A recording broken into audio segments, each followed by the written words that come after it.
2014 में जब भारतीय जनता पार्टी ने सत्ता में वापसी करी तो बीजेपी ने एक रूल बनाया। रूल ये था कि 75 वर्ष के बाद जो बीजेपी के अंदर नेता होंगे वो रिटायरमेंट ले लेंगे। अब सवाल ये है कि ये जो रूल है भारतीय जनता पार्टी का, क्या ये रूल प्रधानमंत्री मोदी पर भी लागू होगा?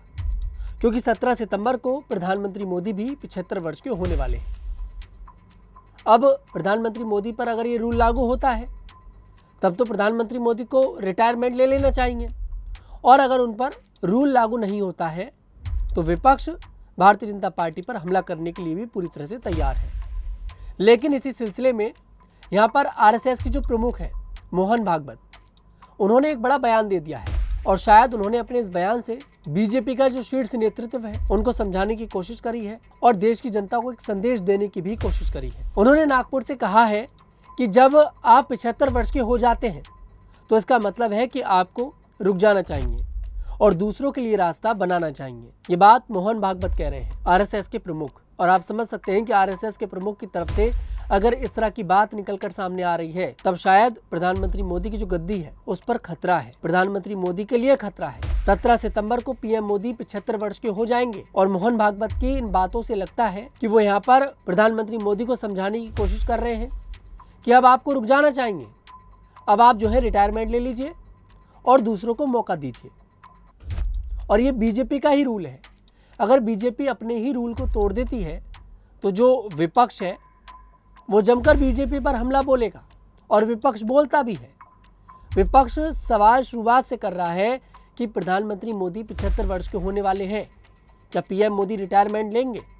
और इसका जवाब कोई नहीं दे रहा। और संयोग की बात यह है कि 17 सितंबर को प्रधानमंत्री मोदी 75 वर्ष के होंगे और 11 सितंबर को मोहन भागवत 75 वर्ष के होंगे। अब मोहन भागवत ये बात प्रधानमंत्री मोदी के लिए कह रहे हैं या फिर मोहन भागवत ये बात अपने लिए कह रहे हैं? क्योंकि उनकी बात में गहराई तो है, गहराई तो कहीं ना कहीं दिखाई दे रही है। 75 वर्ष वाली बात का जिक्र करने का यहाँ पर क्या मतलब था, ये हमें समझना पड़ेगा। उनकी बातों के मायने क्या हैं, हमें ये समझने पड़ेंगे।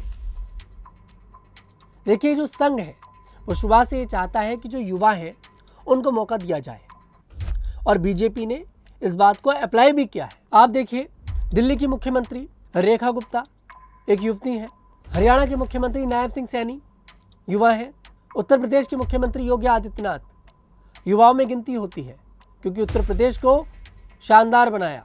मध्य प्रदेश के मुख्यमंत्री मोहन यादव युवाओं में गिनती होती है। राजस्थान के मुख्यमंत्री भजनलाल शर्मा युवाओं में गिनती होती है। मतलब ये कुछ ऐसे नाम हैं जिन नामों से लगता है कि बीजेपी इस बार युवाओं पर ज़्यादा फोकस कर रही है। मतलब इन लोगों की जो उम्र है वो ज़्यादा यहाँ पर दिखाई नहीं देती है, और बीजेपी का इस बात पर फोकस भी है।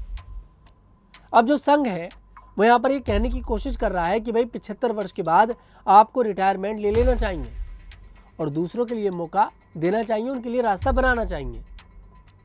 अब अगर प्रधानमंत्री मोदी रिटायरमेंट लेते हैं तो फिर प्रधानमंत्री कौन बनेगा? सवाल ये भी है। बीजेपी ऐसा तो है नहीं कि प्रधानमंत्री मोदी से कहेगी कि आप रिटायरमेंट दे दो, इस्तीफा सौंप दो। इस्तीफा तभी सौंपा जाएगा जब उत्तराधिकारी कोई ना कोई नजर में होगा। आपको याद होगा, अभी कुछ दिन पहले प्रधानमंत्री मोदी नागपुर गए थे। उन्होंने मोहन भागवत से मुलाकात करी थी संघ के कार्यालय में, और प्रधानमंत्री मोदी के 11 साल के कार्यकाल में पहली बार ऐसा हुआ प्रधानमंत्री बनने के बाद जब वो संघ के कार्यालय गए हैं, और कार्यालय में बैठकर उन्होंने मोहन भागवत से मुलाकात करी है। यहाँ पर संजय राउत जो है यूबीटी के सांसद, उन्होंने कहा भी था कि जो मुलाकात हो रही है ये मुलाकात इसलिए हो रही है कि उत्तराधिकारी कौन होगा, इस बात पर डिस्कशन हो रहा है। और अब ऐसा लगता है कि उनकी बात में दम है।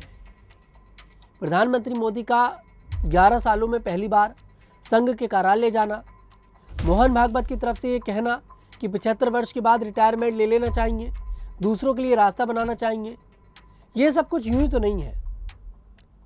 और वो भी तब जब प्रधानमंत्री मोदी 2 महीने बाद 75 वर्ष के होने जा रहे हैं, और विपक्ष ने इसे एक चुनावी मुद्दा बना रखा है। बिहार के अंदर चुनाव है, अगले साल पंजाब में चुनाव है, पश्चिम बंगाल में चुनाव है, उससे अगले साल 2027 में उत्तर प्रदेश में चुनाव है, इसलिए विपक्ष ने इसको मुद्दा बना रखा है। अगर बीजेपी अपने ही रूल को ब्रेक करती है तो बीजेपी यहाँ पर गिरती हुई नजर आएगी। और ये 75 वर्ष वाला जो रूल है, अगर ये प्रधानमंत्री मोदी पर भी अप्लाई होता है तब प्रधानमंत्री मोदी को इस्तीफा देना पड़ेगा। प्रधानमंत्री कौन बनेगा ये तो खैर आगे की बात हो गई। नाम वैसे कई सारे हैं, अमित शाह को लेकर भी कहते हैं कि वो भी प्रधानमंत्री बन सकते हैं, योगी आदित्यनाथ को लेकर भी कहते हैं कि वो भी उत्तराधिकारी माने जाते हैं प्रधानमंत्री मोदी के, और भी कई सारे नाम हैं। लेकिन उससे पहले यही सवाल है कि जो रूल है ये प्रधानमंत्री मोदी पर अप्लाई होगा या फिर नहीं होगा, और मोहन भागवत यहाँ पर क्या संदेश देने की कोशिश कर रहे हैं। फिलहाल इस पर आपकी क्या राय है कमेंट सेक्शन में जरूर बताइएगा। मैं तनुज दीक्षित फिर आपसे मुलाकात करूंगा, तब तक के लिए मेरे साथ देखते रहिए न्यूज़ 15।